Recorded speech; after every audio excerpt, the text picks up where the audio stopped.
Our intermolecular forces. So in theory, you watched a video about our intermolecular forces. So let's hear what we got for our forces. What is an ionic or electrostatic force? Okay. That's something coming from ions, right? So if we looked at our structure, we'd probably see positives and negatives. That force would be the attraction between those positives and negatives. Okay. Hydrogen bonding. How do we know we have a hydrogen bonding force? We'll have to have a hydrogen. That hydrogen should be bound to fluorine, oxygen, or nitrogen. That would be a chemical bond, though, and what we're talking about is a force. So that is actually the secondary rule. The primary rule for hydrogen bonding is that it must have a dipole-dipole force. Well, then how do you know you have a dipole-dipole force? Okay. This is looking at the attraction between partial charges. Okay, a partial positive and a partial negative. The London dispersion force is now saying what is the attractive force between two molecules. Sorry about that font size change. Two molecules that have no charge. Okay? So if we just evaluate these, we might predict the lowest one, or van der Waals, or London dispersion, to have the weakest force, because there's no reason for those particles to interact. There's no charge. The ionic or electrostatic should be the strongest attraction between them, because we're trying to neutralize those charges. So all that we're talking about is gradations in between. Okay? What are those extremes, and then how do those things come out? Okay? All of those require knowing something about what you're looking at. Why would an atom not have charge? Or why would an atom have charge? How would we be able to figure that out?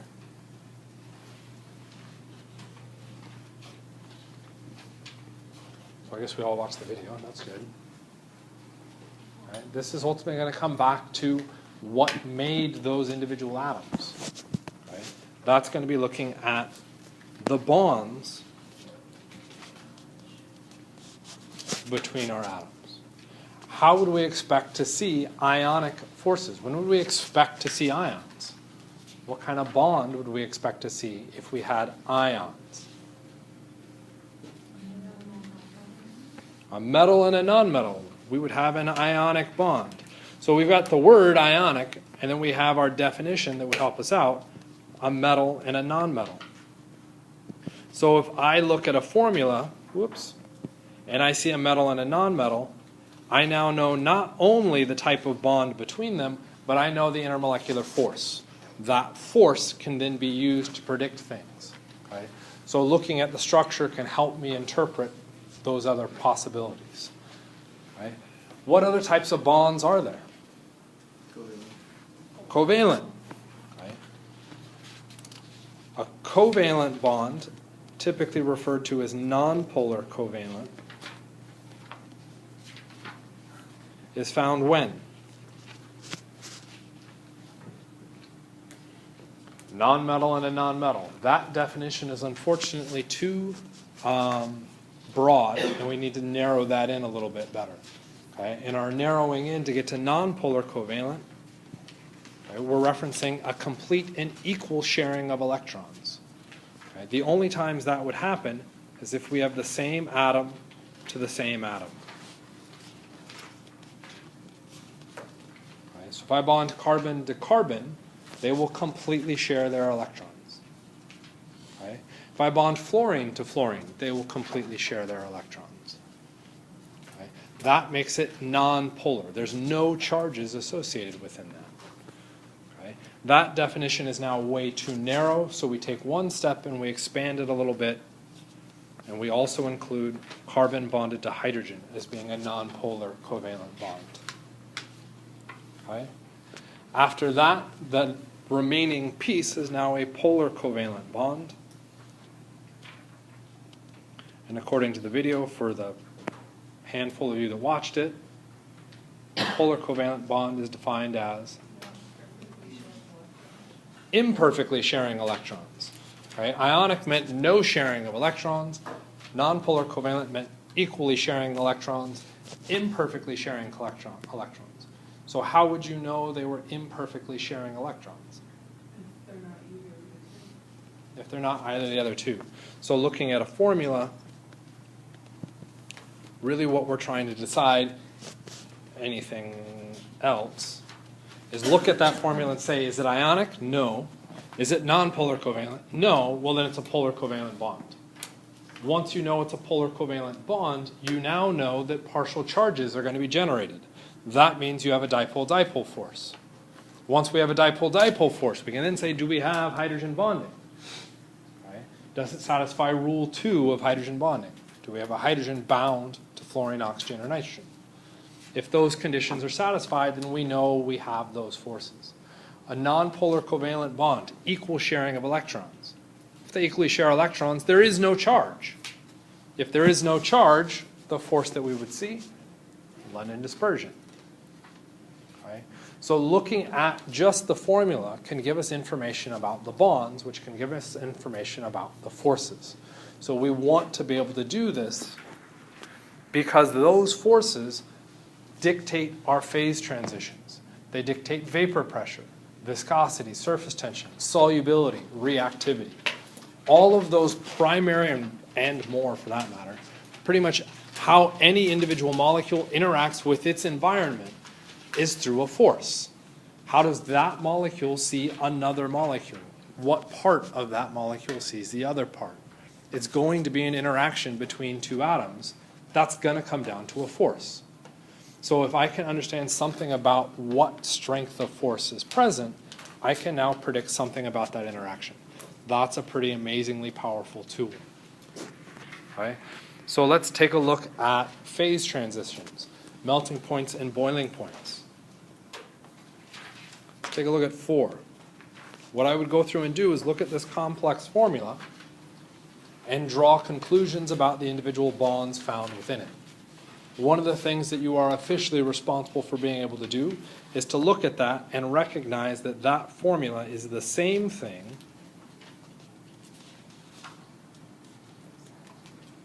as this.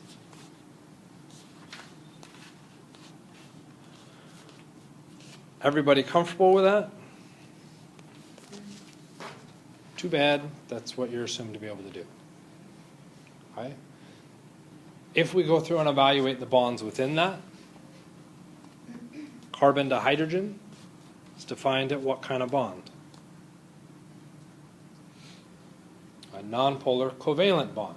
So that was the rule set defining those bond classifications, which then means those are going to generate London dispersion forces. Okay? We're looking at neutral molecules interacting with neutral molecules. There's no reason for them to interact, so that's an incredibly weak attraction between them. Okay? I could go through and look at the carbon-to-carbon bonds. Okay? Those are also nonpolar covalent. Those are also going to lead to London dispersion forces. No reason for that molecule to interact with any other molecule. As I continue to break through this structure, I also notice that I have a carbon to oxygen and a carbon to hydrogen. Both of those are polar covalent bonds. Those polar covalent bonds lead to dipole-dipole forces. Now that I have a dipole-dipole force, I would evaluate further, do we have a hydrogen physically bonded to nitrogen, oxygen, or fluorine? Well, do I? Yeah, so that means I have hydrogen bonding. So within this molecule, I have London dispersion forces, I have hydrogen bonding forces, and I have dipole-dipole forces. Of those, what's going to dictate how this molecule interacts with the outside world? Okay? Any of you have like younger siblings? A couple of you? Or nephews, cousins, friends with kids, family with kids, little like, you know, short little rugrats come running around. You don't panic all that much when you see one or two of them run at you, right? If anything, you see one or two of them run at you, you're like, oh, that's kind of fun. Yay, glad to see you. Okay? What if you gave one of them a knife? And they come run at you. You might now panic a little bit, but you're probably like, I can punch you. Don't threaten me. Okay? But what happens if I came running at you with a knife? No, it's probably a little bit scarier. Okay? Particularly if I put on a clown mask or something like that. Why is it now so much scarier? It's still just one person coming at you with a knife. I have a stronger force than that little tiny kid. Right? So what we're concerned about is the strength of the force. That's our primary driver behind our interpretation. So that when I look at 4A, I'm concerned about hydrogen bonding. That is the strongest force coming out of that molecule. That force is going to dictate the rest of how the rest of the world sees that molecule. Okay? That force is now what it's using to grab a hold of other molecules just like it. Well, since it's a strong force, to separate those molecules away from each other in, say, like a phase transition, is that going to require more energy or less energy? Right? So we move from a solid to a liquid. We're breaking those forces, right? Gas or a liquid to a gas. We're breaking all of the forces. If I have a compound with hydrogen bonding as that force that's holding them together, is it going to require more energy or less energy to break that force? More, because hydrogen bonding is a strong force. What does that mean the temperature should be? Should be really hot. So I would expect a really high boiling point or a higher melting point because I have to break that stronger force. Right? Does that make sense? Right? And in that analysis, we just said stronger. Well, stronger than what? At this point, we haven't drawn any conclusions. We aren't comparing it to anything. But the question does. The question compares it to 4B. We do the exact same argument in 4B, looking at each of the bonds, which would generate each of those distinct forces, and hopefully what we notice within 4B is that we see this ONA. What is that ONA? Oxygen to sodium. Oxygen is a non-metal and sodium is a metal. What kind of bond is that? That's an ionic bond which generates what kind of force?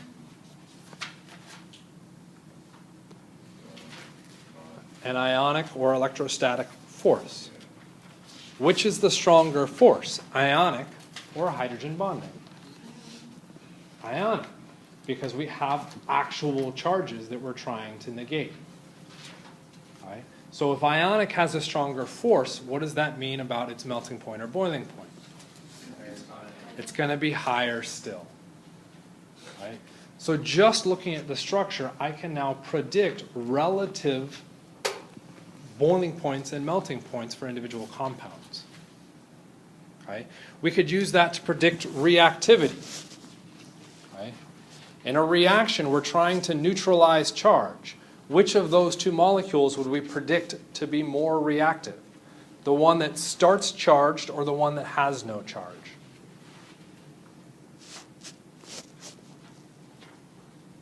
It's a harder question. The whole point is to neutralize charge. Which one's going to be more reactive? The one that's charged. Guess what? 4B is actually a lot more reactive than 4A. 4B, if you drank it, would probably kill you.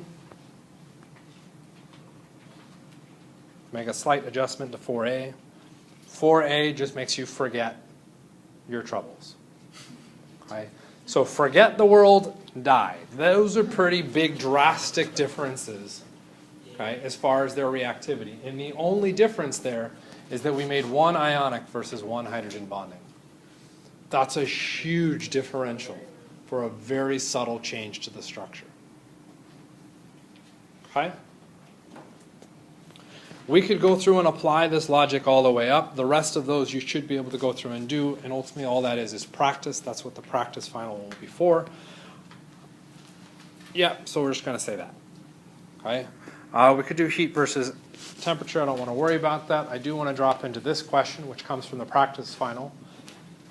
Based on only intermolecular attraction, predict which of the following liquids has the highest vapor pressure. Okay, this is a fun question, which probably means you don't like it, okay, but I like it for the level of thought that has to go behind it. Highest vapor pressure. Well, what is vapor pressure?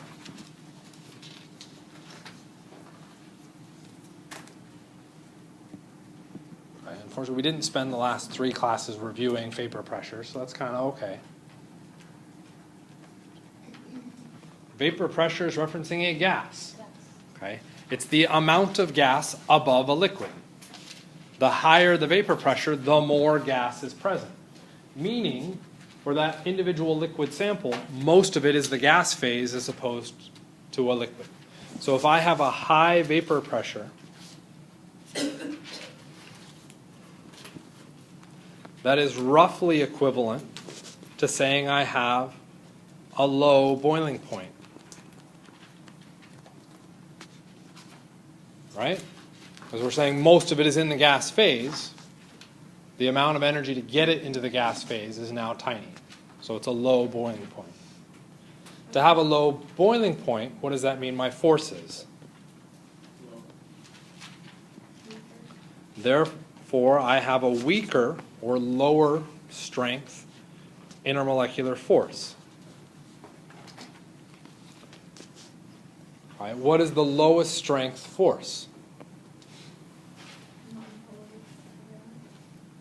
Nonpolar covalent is a bond, not a force.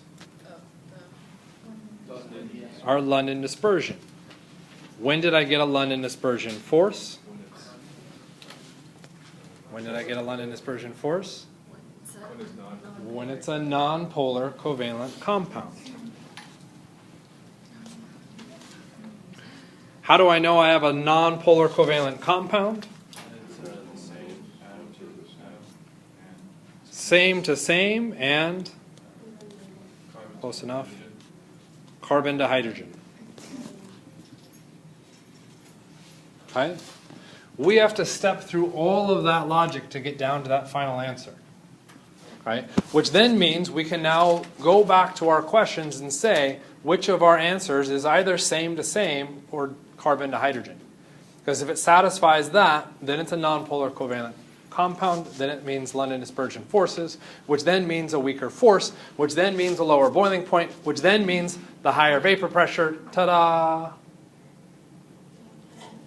So now we would go through each and every single one of those answers looking for the nonpolar covalent bond only. Okay. So Mike, I thought multiple choice questions were supposed to be easy. Yeah. OH should be an immediate tip-off for hydrogen bonding. Okay? Which is already going to be the wrong category for what we want. So we could eliminate that. The next one, I don't see anything obvious, so we'll move to the next one. I've got an oxygen. Okay? Oxygen to carbon is what kind of a bond? Okay? It's not ionic. Is that same to same? No. Is it carbon to hydrogen? No. So that doesn't fit our definition. That answer is wrong. D. I have a chlorine. Okay. For it to be ionic, what needs to be present? A metal. Chlorine always seems to trip people up and assume it's a metal. It's not a metal. It's still a non-metal. Okay. What is that chlorine bound to? Okay. CH2 is 2 atoms. What is the chlorine bound to? It's trickier. It's going to be bound to the carbon. Just because it's next to the hydrogen doesn't mean that's what it's actually bound to. Okay. Either way, whether the chlorine was bound to hydrogen or carbon, is that same to same? Is that carbon to hydrogen? No. What does that mean? D is wrong. How about E? Sitting right in the middle there. Sulfur to carbon, that's not same to same, or carbon to hydrogen. That's wrong. If we go through and take a look at answer B, we have carbon to hydrogen, and we also have carbon to carbon as a less obvious one. Both of those satisfy the rule sets for nonpolar covalent. The answer is B. Okay. There's lots of individual steps that go behind each of those processes. You have to be able to step through all of those. Okay. relatively limited on the exam. If you're weak with your conversions, don't worry about this, okay? Because the conversions are a much larger aspect of the exam. Okay. Last one that I want to look at. Yeah, there's a question I wanted to play with. Solubility, which is kind of a concept we've already talked about as it pertains to our ionic compounds. Why is it different now? Or rather, why is it different now? What is different about this slide from any of the other solubility questions we've talked about this semester?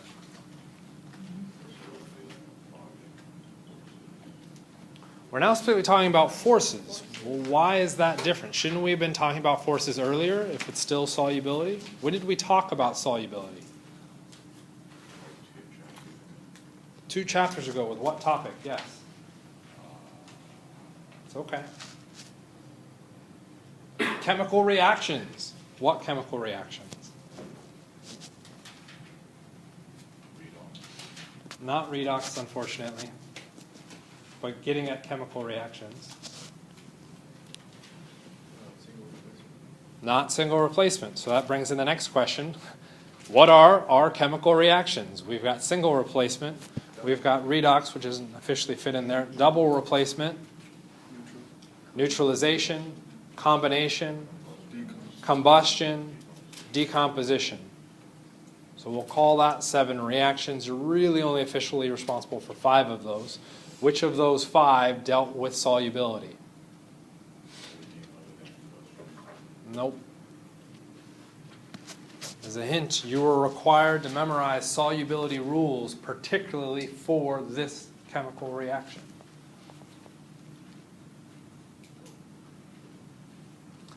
As a hint, for those of you on Tuesday took a quiz on this chemical reaction where you were required to know your solubility rules. Those of you taking lab today are taking a quiz on this chemical reaction where you are required to know solubility rules. Our double replacement reactions. How are these different than double replacement? What's happening in a double replacement?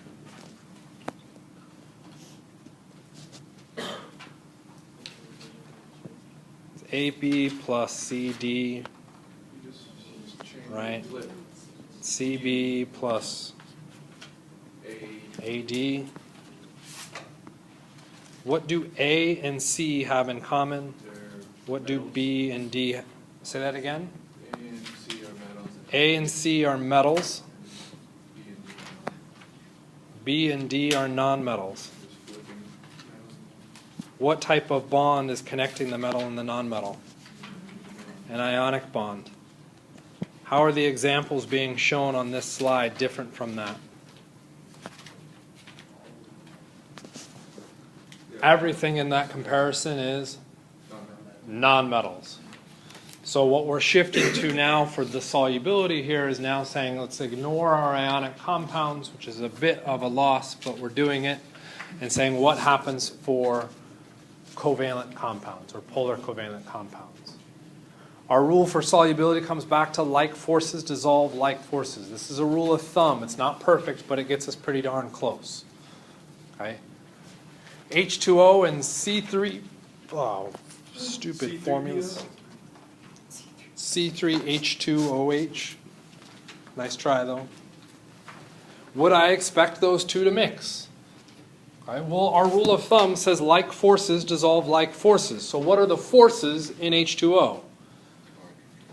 Well, to get to the forces, we need to know the bonds. Okay? Or we could cheat and just remember that hydrogen bonding occurs when I have hydrogen bonded to oxygen, nitrogen, or fluorine. Do I have that? Yes. Water has hydrogen bonding. What does CH3, CH2OH have? Hydrogen bonding. Is hydrogen bonding like hydrogen bonding? Yes. Would I expect those two to mix? Yes. Do they? Yes. Okay.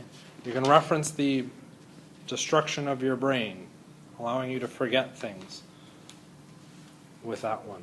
How about the next one? H2O had Hydrogen bonding. How about the next one? CH3, CH2, CH3 has hydrogen bonding. For it to have hydrogen bonding, what does it need to have? Hydrogen, it does, bonded to oxygen, nitrogen, or fluorine. Is there an oxygen, nitrogen, or fluorine in that formula? Oh. We're looking here. So it's probably just where you're looking. We're looking here now. So I keep seeing you shift your view. This does not exist. We're only looking here. There is no hydrogen bonding. I have same to same, carbon to carbon, and I have carbon to hydrogen, which means I'd have nonpolar covalent, which would give me what force? London dispersion.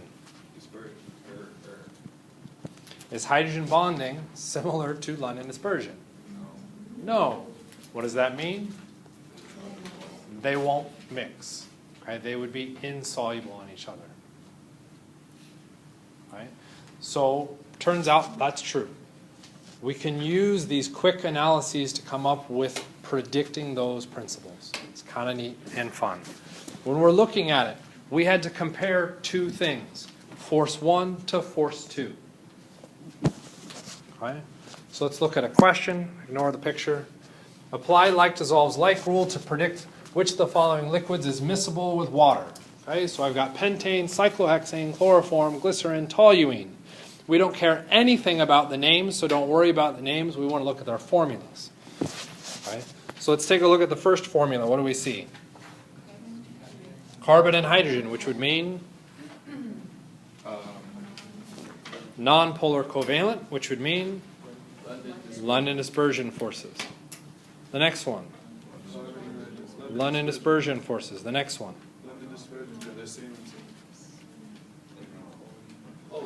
There's a chlorine. So with a chlorine, I now have, for it to be ionic, it has to be a metal. I would have polar covalent because chlorine bonded to carbon is not same to same. It's also not carbon to hydrogen. A polar covalent bond means I now have dipole-dipole as a force. Okay. What's the next one we got? We see the OHs, so that should be a tip-off that we're doing hydrogen bonding. And then the last one, London dispersion.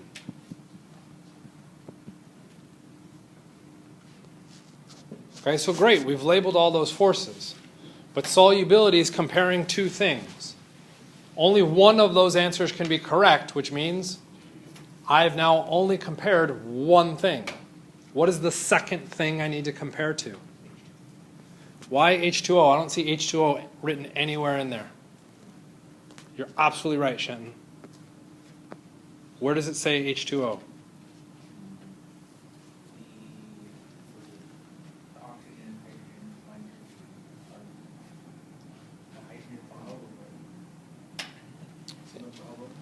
Where does it say H2O in the question? Is miscible with water? Is miscible with water. Identify the other half. As soon as you see solubility, this is two things. Identify what two things you're comparing. One will have to be given to you. Find that one. In this case, they wrote out water. Why was that tricky? We're in a chemistry class. We expect to look for chemical formulas like H2O. They wrote it out in the English format, water. You have to remember that water is actually H2O, which is actually hydrogen bonding as a force. Right? Hydrogen bonding is now most similar to hydrogen bonding. That would be D. There's my answer. Right? And Ahmad, I don't know if you went all the way through that or if you just said hydrogen bonding was the only oddball out. Either is fine. Okay. We can make the argument that D should have been the answer outright because it's the only one that kind of stood out different from the others. Arguably, chloroform stood out as different because there was no dipole-dipole. Hydrogen bonding stood out further to you because hydrogen bonding was the strongest of those forces. Okay, but The full formal answer is comparing those two things. That's solubility. Make sense? All right, let's see, do I have another one in there? You guys want to hear anything about acids and bases? Yeah? Okay, so here's what we're going to hear about acids and bases. We're going to skip, see the middle thing there? Sour, tasty, sticky feeling, bitter tasting, slippery feeling. How, and some people like kind of freak out at those. You're like, sour tasting? How would you know it tasted sour? Because what was a valid observational technique in chemistry 100 years ago? Tasting things. Okay, this is a reason why a lot of chemists died young, because they were too, well, not too stupid. They were using the tools they had available to them, which happened to be themselves. Okay, same deal with sticky feeling. Is there a way to measure taste by using instruments? It's a qualitative measure. It's a qualitative observation. I don't think we don't have a device to say what taste is. We have a device that would recognize a compound. We could then tie what that compound meant to a taste. So we could program that into a computer to read that out to us, but it's not a device telling us that. Okay. The definitions of our acids and bases were first kind of developed by Arrhenius, or formalized by a man by the name of Arrhenius. Increase the concentration of hydrogen ions. You notice we take this substance, I don't know what this substance is, but I put it into water, the hydrogen ion concentration goes up. Okay. If I then told my lab assistant to stick his hand into that water, his hand melted off. Whoa, okay, cool. We should come up with a label for that so that my lab assistant doesn't stick his hands in these random vats of liquid that we have lying around the lab. I'm going to call it acid. That way, my assistant knows to not stick his hand into the corrosive acid. Cool. Okay. You also notice that if I took a substance and I put that same substance into another, or into water, and it formed another clear solution, he stuck his hand into that and his hand also melted off on that one. Ooh, that's kind of bad. Let's store those chemicals near each other so that that way my lab assistant doesn't melt off other appendages, right? Because he's out of hands, right? Okay. But then he accidentally spilled and mixed those two liquids. Well, because they both melted the guy's hands off, it couldn't be that big of a deal. Instead, what happened is it then caused the solution to boil vigorously and spit now these very corrosive chemicals everywhere, and it ended up melting and killing the guy. So I can't have those two things near each other because they have different properties. Because when I put them next to each other, they actually react with each other. So I'm going to call one acid, I'm going to call one something else. I'll call it a base. They both melted hands. Right? But if I call them both corrosive, everybody goes, well, they're the same thing. I'm going to put them next to each other. But I can't do that. Right? So I'm going to call one corrosive and the other one caustic. Both words meaning exactly the same thing, but now because they sound different, nobody puts them next to each other. They get separate containers. It's also an example of a logical fallacy because you take the data, they're doing the same thing, and you assume that they're the same because of what the impact is. But they could have very different reasons for impacting that way, so there's a logical fallacy there. Cool. Hi. So they develop those a little bit further. The acid increased the concentration of hydrogen ion. The base increased the concentration of hydroxide. Why might they react vigorously with each other? Well, hydroxide is what charge? -1. Hydrogen ion is positive. What did we just say about things that were more charged? They react very quickly with each other. In this case, they react quickly to produce water, which may be neutral, but that's a chemical reaction that happens to release a ton of heat at the same time. That heat then becomes the problem. Okay? So those are the two big definitions that you're kind of responsible for. You can get my opinion of them. I don't think they're the greatest because they're way too narrow, okay? But they do generally work. Okay? They get advanced out to the second level of definitions. Bronsted and Lowry in the early 1900s, like 1920s-ish, came through and said, well, we want to make those definitions slightly broader. The definition choice they went with is acids are hydrogen ion donors and bases are hydrogen ion acceptors. Okay? This broadened the definitions enough that we can now classify chemical reactions a little bit better, okay? Without losing some understanding of the chemistry. Okay? Lewis came along, the same Lewis that did chemical structures, okay, and expanded the definition even further, but then expanded it so far that it encompassed all chemical reactions, which was kind of the point. Okay? But if we've now come up with a definition that explains everything, it's now too broad to actually use. Okay? So we tend to sit kind of with Bronsted-Lowry as our primary definition for our acids and bases. The next part that comes out of this is then applying it. A base, by definition, accepts hydrogen. So if I want SO3 minus 2 to act as a base, what would it produce? Add a hydrogen to SO3 minus 2. What does it become? It would be HSO3. I'm only adding one hydrogen because I'm only trying to do a single acid-base step, okay, which is a little bit weird. Would HSO3 be correct? No. No, it would need to be H2. H2 would be to fully balance it, but I'm saying I can only do one hydrogen. Be what? The H is positive, so if I add one positive to SO3 minus 2, what would HSO3 be? Negative 1. HSO3 minus. And now it's correct. For H3O plus to act as an acid, I must get rid of a proton or a hydrogen. Okay? So instead of it being H3O, it would become H2O. What charge would it be now?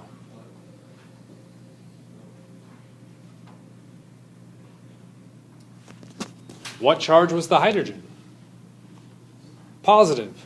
I removed a positive from H3O plus. What charge would it be? Neutral. Okay, it doesn't go negative because I didn't remove two positives. I only removed one. So it just becomes H2O. It didn't lose an electron. It lost H plus. Okay? And we've now produced those species. The part that becomes kind of fun and interesting on this is, can I make H2O become H3O? If you lose the H plus. If you gain the H plus. If I gained an H plus and added an H plus to H2O, it would become H3O plus. And that would mean I'd be running the reaction in reverse, right? Anybody notice what's specially different about this chemical reaction from all of our other chemical reactions? Run in reverse. The reaction goes both directions. Okay? We encounter the concept of equilibrium. All chemical reactions go both directions. Okay? Most chemical reactions that we evaluate within Chem130, we only look at in one direction. Why might that be the case? Okay? Let's try and build a car. Okay, which car do I want to build? The one where I put it together and it stays together, or the one where I put it together and it just decides to come apart? Okay, I want it to stay together. If I'm going to run a chemical reaction, I'm making something. Do I want to do the chemical reaction that stays with that product being made or that falls apart? Okay, I want it to stay.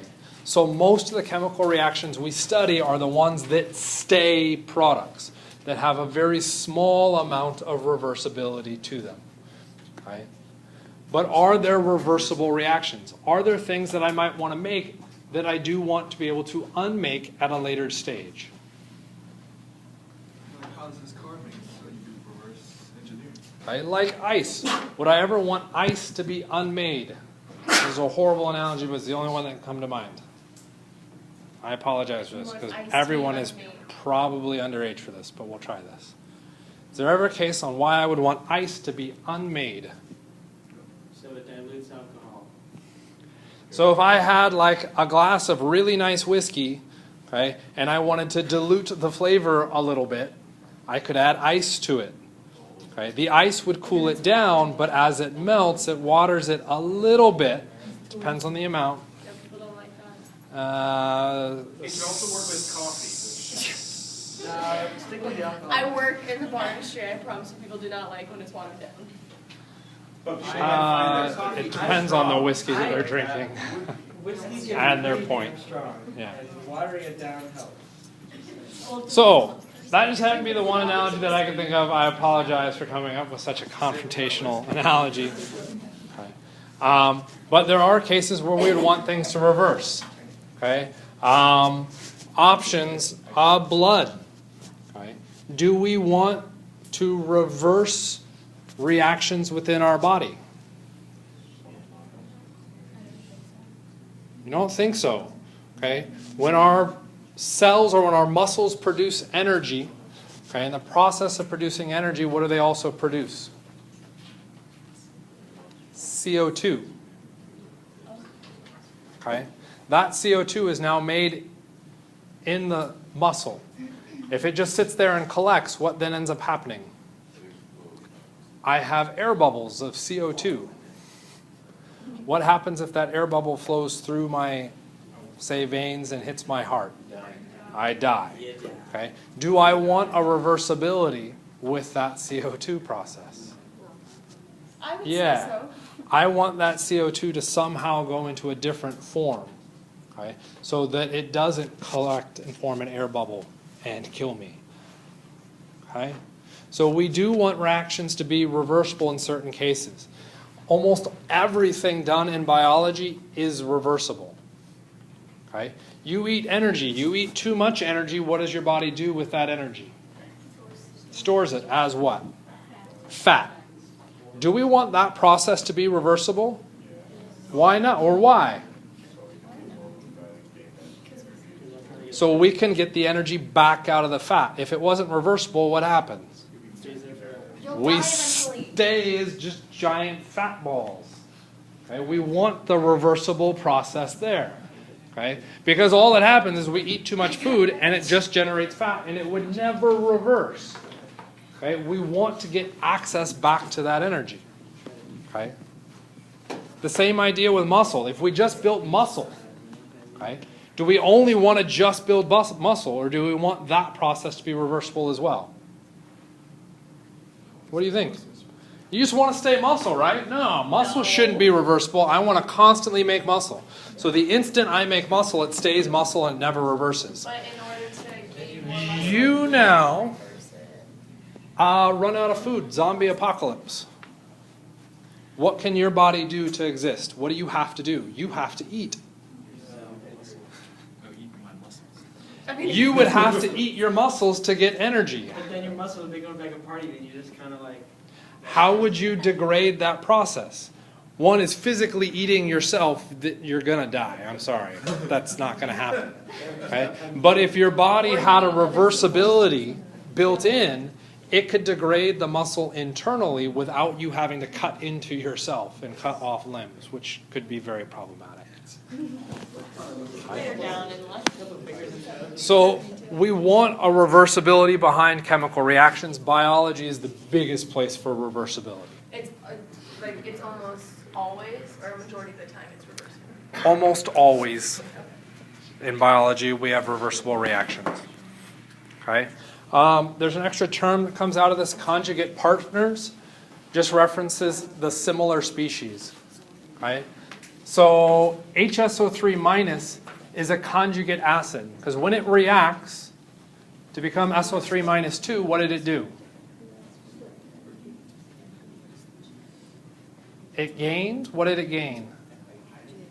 To go from HSO3 minus to SO3, what did it do? It lost a hydrogen, which meant it acted as an acid. That's why HSO3 minus is labeled as an acid. Why do we label it as conjugate? What species is the acid in this equation?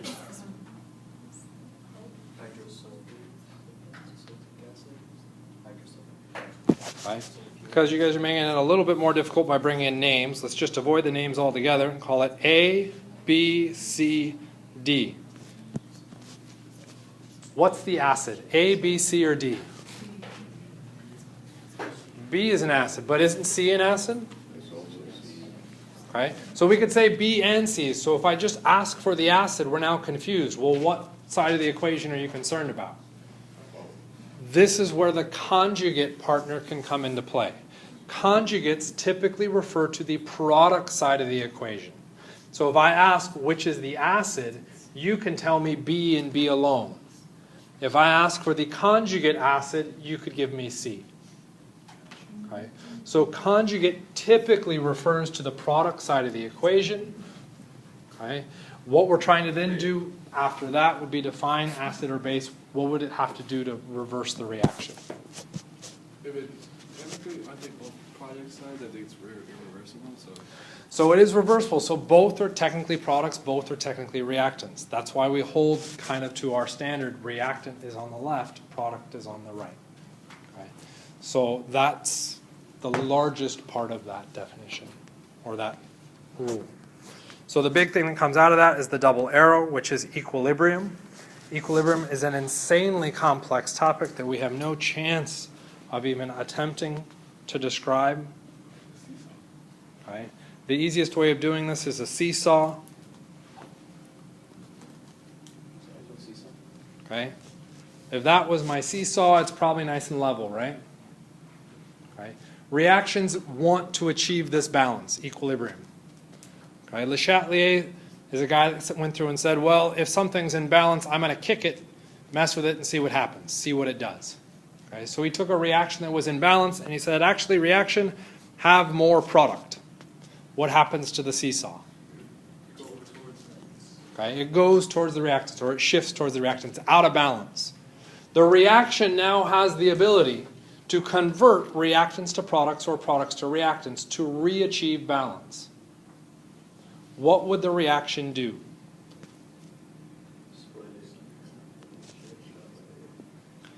It would convert half of that extra reactant into product, and it would then be re-achieved at balance. Right? This is what's known as Le Chatelier's principle. A reaction will always achieve equilibrium. If you mess with it once it's achieved equilibrium, it will re-obtain equilibrium by converting back and forth between reactants and products. The problem with the seesaw analogy is it doesn't give you an idea of the flow between reactants and products. So what if we take two divided chambers, and I'm going to keep those divided for the moment, and we'll say I have products and I have reactant side of my chamber. I'm going to fill up the reactant side, so I have tons of reactants in there. I now say the reaction can occur. Okay, and these are now liquids, so the reaction can occur. I remove the bottom of that divider. What happens? Okay. The reactant level drops, and the product level rises, until eventually I achieve equilibrium. Okay. Does that mean the particles on the reactant side are not becoming products?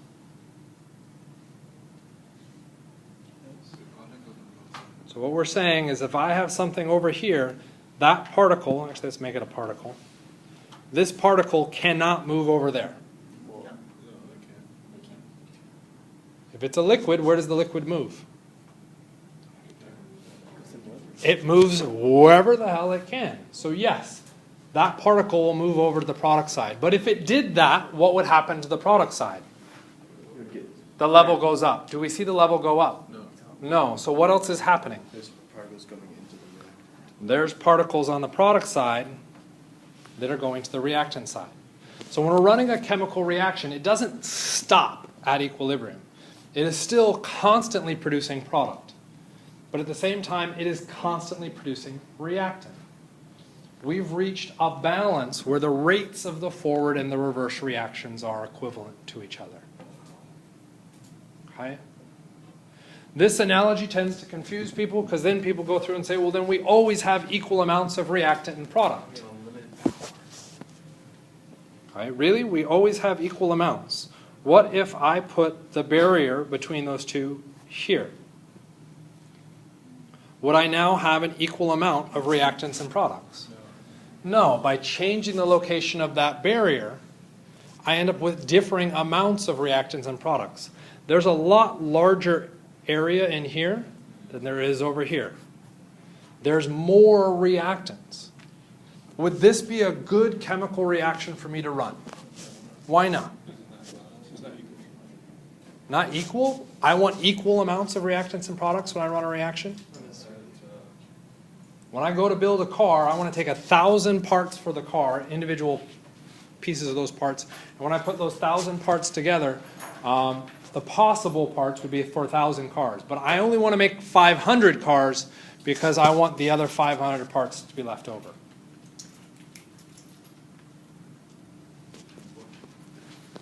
So then there would be none left. There would be almost none left. I got 4 wheels. Those are frames. I want to be able to do this so that I can make 1 bike.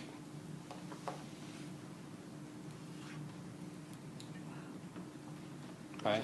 Is that a good reaction to run? No. What would be my ideal reaction to run there? I would get 2 bikes out of this. I want everything to become products. I don't want any reactants. So when I run a chemical reaction, I don't want a reaction that has a lot of reactants. I don't want a reaction that has equal amounts of reactants and products. I want a reaction that does what? Small reactants and lots of products. That when it achieves its equilibrium, I have tons of products and very little reactants. Okay? Where that center divide lies is what is known as equilibrium. Okay? And it is defined as a constant for an individual chemical reaction. Okay? It is the ratio of the products to the reactants. Okay? The amount of products to the amount of reactants. This can be applied to our acids and bases. Ignore that for a second. So this is for all reactions. This is for all reactions. So for example, with a combustion reaction, Yes. why is more cold? So if we looked at, say, a combustion reaction, right? When we burn gasoline, do we expect a lot of gasoline to be left over? No. We get almost complete conversion over to the product state. Okay? So we chose gasoline as our energy store for our cars because we're getting virtually complete conversion, all of that energy produced. Okay? We aren't, say, picking something like water where we don't get a full conversion of energy. We're trying to get the maximum amount out of it. The same thing can be applied back to our acids. This first one, if we added AQ to both of these, this first one is hydrochloric acid, and the bottom one is acetic acid. Okay, why did you guys know hydrochloric quicker? Okay, it's just 2, that's a possibility. I'm familiar with it. Why are you more familiar with it? Was anybody ever told that you should be careful around hydrochloric acid prior to this class? I worked with hydrochloric acid. Yeah, you were told don't touch hydrochloric acid, that's dangerous stuff. Anybody told to watch out for acetic acid? No. Why not? Because we don't see it in products that much, or? Household. Yeah. Acetic acid isn't household? Anybody have salad? No. Nope. It's not as harmful. The vinegar in your salad has acetic acid in it. You're actually ingesting acetic acid probably on a regular basis. It's actually produced in your body as well. I'm not. And hydrochloric acid as well. Okay? Hydrochloric acid is not produced, I mean, what actually. is our stomach acid saying? What's that? Touche. You win. So, what is going on? Why is there this preoccupation with hydrochloric acid being extra dangerous but not acetic acid? If I look at the chemical reaction or how these things produce their acids, this is how I would write the reaction for hydrochloric acid. Right? I would write it for acetic acid very similarly, right? Well, Mike, there isn't any difference there. Wait a second. Acetic acid is a highly reversible reaction. Hydrochloric acid is not. Right? Which means the concentration of the reactive species, hydrogen, is much, much higher in the case of HCl than it is for acetic acid. That is why we're concerned primarily with hydrochloric acid, is we have a much higher concentration of the dangerous species. Okay? That can be dictated by looking at the equilibrium. The equilibrium for hydrochloric acid favors largely the products, so I would get a very large amount of products and small amount of reactants. Acetic acid is actually the other way around. There's a high favoring for reactants, very low favoring for products. So by looking at the equilibrium value for those, I can quantify and say this one's more dangerous than this one. Okay? That's kind of neat behind our equilibrium. Okay? What things affect the rates? Remember when we had our divided chambers, we had things going back and forth. Think about anything to do with your relationships or finding a relationship. That applies to chemistry, okay, and how a chemical reaction occurs. Concentration, molarity, pressure, that's a relationship. You are the only person on the entire planet. What are the odds you're going to find a successful relationship? 0. 0. Why not? So you're the only person? Did you say animals? I mean, Not like that, you Well, I guess it freak. depends on how you define Bestiality coming out. You can have a relationship with. Yes, no, you're right, you're right, you're right. So, Jeez. Curious George and the man. Hey, yes, guys. whoa, okay, so let's just say, I can have a same relationship species with- relationships. Let's just say same species relationships. Would you be able to have a same species relationship? No. No. What if there was 2 people? Yes. Depends on You could find a meaningful relationship, but it depends on gender. no, because you can still be like best friends. Okay, You don't have which to bring relationship gender are we into talking it. about? So you guys are making, so we're using There you go, sociocultural exactly. assumptions about the word relationship. You're She assuming brought in romantic animals, or so we can do sexual. anything. Yeah, Okay, we so have don't But mind. just any kind of Every single relationship. encounter we have with you guys. Okay, So, okay, now I understand. Even if Yeah, there's now 2 you people on got the it. planet, we have a possibility now. Is that possibility high? No, Why not? because it's just one person. It's just- It could be in like the Pacific Ocean, swimming around. The world is big. You mean the amount of people in the volume that you're located in, like a concentration or a molarity, dictates our reaction? Yes. Okay. What about the nature of the reactant? What phase or surface area? Okay. If you never move from this room, okay, so we still have a high concentration. We have every possibility. What is the odds that you will find a mating partner? Why? You can't move. You can't move. The only way you would possibly find a mating partner is if that mating partner happened to come into this room and then also agreed to mate with you. Okay? The odds, and that's all sorts of weird. Don't. It works as an analogy, but don't draw too many parallels. Okay? Or make any attempts. If I were the one saying this, Okay. this is the moment I would say I'm going to get fired. How But do Mike I doesn't hope have to worry that? about that because he's residential practice. I can get fired. Okay? So the phase. Okay? If I have things all in a gas phase, are they more likely to react than if they're all solids? If I take 2 solids and make them interact, where's the only place they can interact? On the interface where those 2 flat solids touch each other. The back ends of them can never interact with each other. But with a gas, those particles are everywhere. We can increase the odds of those interactions. Mechanism. How does the reaction proceed? Okay? Can you find a successful partner by blindly closing your eyes, not feeling anything, walking around and being like, hey, you want to mate? Okay?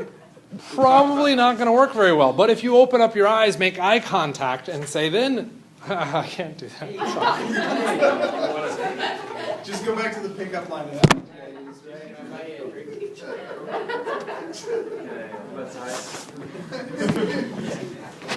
So how the reaction occurs. becomes problematic as well, or important to our chemistry. Temperature. Okay? Do our particles have enough energy to collide with each other? Orientation. Okay? Bumping backs against each other doesn't allow you to have a successful mating interaction because the orientation is not appropriate. And you guys should not be then trying to... Okay, let's just move forward. Okay. The strong versus weak for our acids and bases. We could go through and actually quantify those. Okay. Typically what happens is you're just told to memorize. Okay. So you're told to memorize what your strong acids are, memorize what your strong bases are. Anything that's not a strong acid is then defined as a weak acid. Is that true? No. But is it close enough for what you would see within a lecture? Yeah. Okay. Do you need to memorize these for you those taking pictures? No. Don't stress about it. I'm just letting you know that's what you'd be kind of leaning towards. Okay. Think about safety. Okay. Remember, hydrochloric acid we're told we had to watch out for because we had a high concentration of the hydrogen ions. Okay. How did we define concentration in chemistry? Molarity. Okay. If I'm going to shout at somebody, watch out, little Timmy, for that 0.15 molar hydrogen ion solution. That's dangerous. Well, molar. How many people heard anything about molarity before this class? Molar. Okay, like 5 people. Okay. Not teeth. Gosh. Okay. So we run into issues. We don't have the concept to be able to explain that, okay, to little Timmy. Okay. Hydrogen ions. We'd have to explain what the element symbol was and the reactivity of that element. Decimals.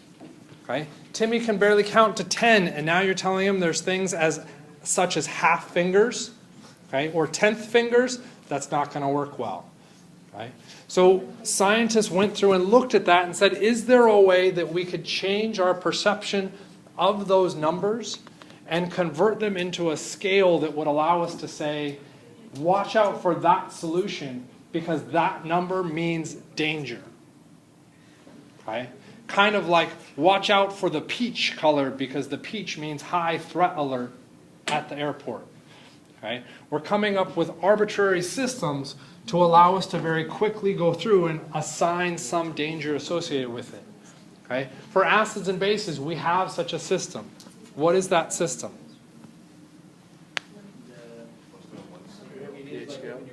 You dip in your pool. You dip in your pool and you're testing what?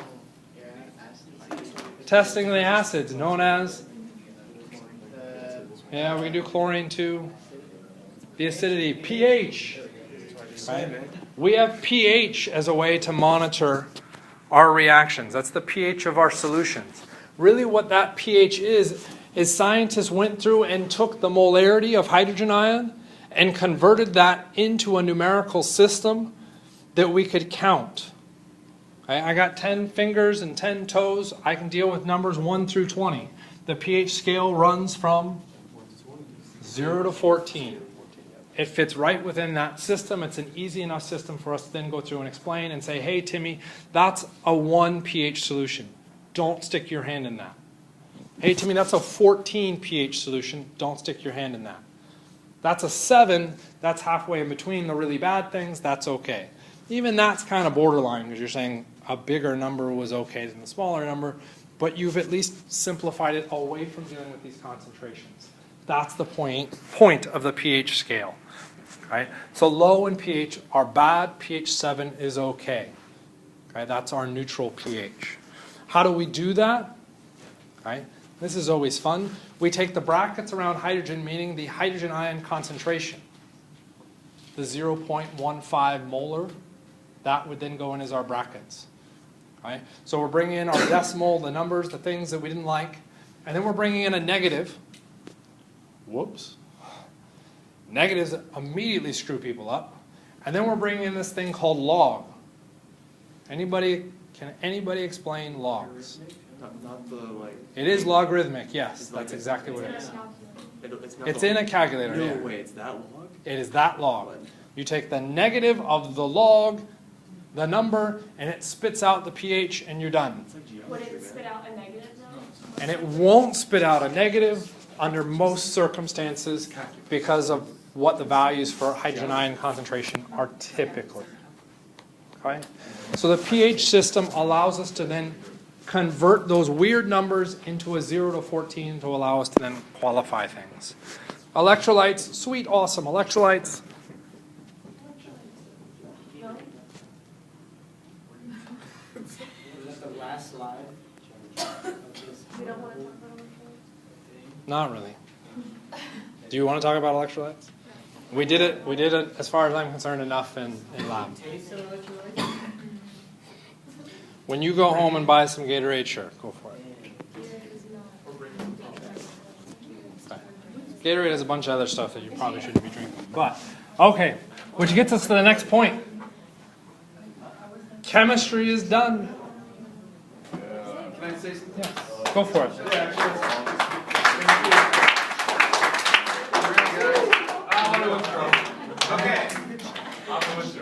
So, just a couple things to kind of close out everything. Just reminders for the weekend. One, we have both our exams are next Tuesday, back to back, 11 to